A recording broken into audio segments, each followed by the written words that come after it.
আসসালামু আলাইকুম, সবাই কেমন আছেন? আশা করি ভালো আছেন। আমরাও ভালো আছি আলহামদুলিল্লাহ। তো মা ছেলে মিলে চলে আসলাম ফুচকা খাওয়ার জন্য। আর এদিকে সাইকেল নিয়ে অপেক্ষা করতেছে। ট্রেন একটা যাচ্ছে, বিশাল বড় ট্রেন।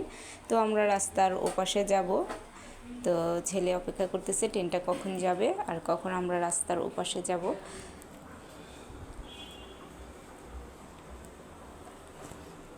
তো ট্রেন চলে গেল আর আমরাও চলে আসলাম ফুচকার কাছে।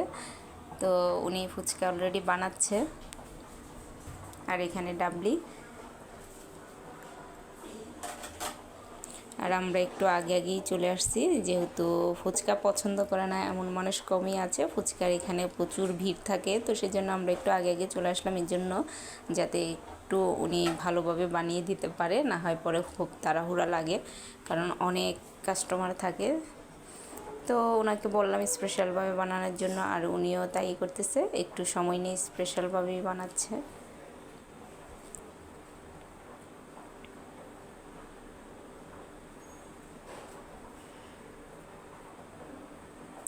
আর বিকেল হলেই এখানে প্রচুর ভিড় লেগে যায়। আর আমরা আজকে একটু আগে চলে আসছি, সেজন্য একটু কাস্টমারও একটু কম দেখতেছি।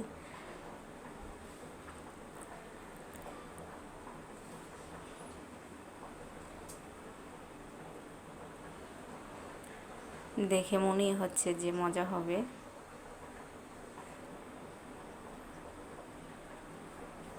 যেহেতু কাস্টমার কম, সেজন্য উনি সময় নিয়েই বানাচ্ছে ফুচকা।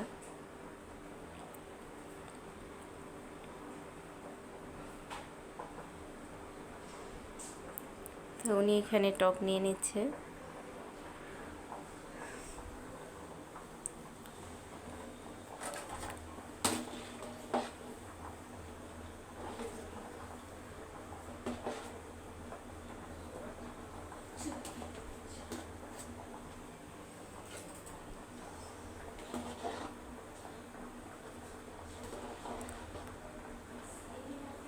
ফুচকাটা আসলে লোভনীয় খাবার, দেখিয়ে মনে হয় খাওয়ার জন্য,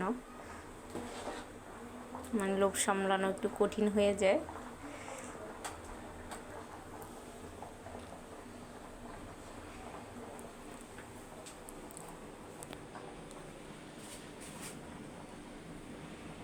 তো উনি মোটামুটি ফুচকা রেডি করতেছে।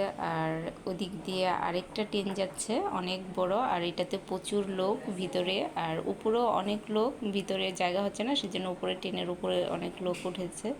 তো এভাবে লোক ট্রেনের উপরে যখন ওঠে আসলে ভয় লাগে দেখলে, যে কখন না পড়ে যায়। ওরা আসলে কিভাবে পারে ট্রেনের উপরে করে যেতে।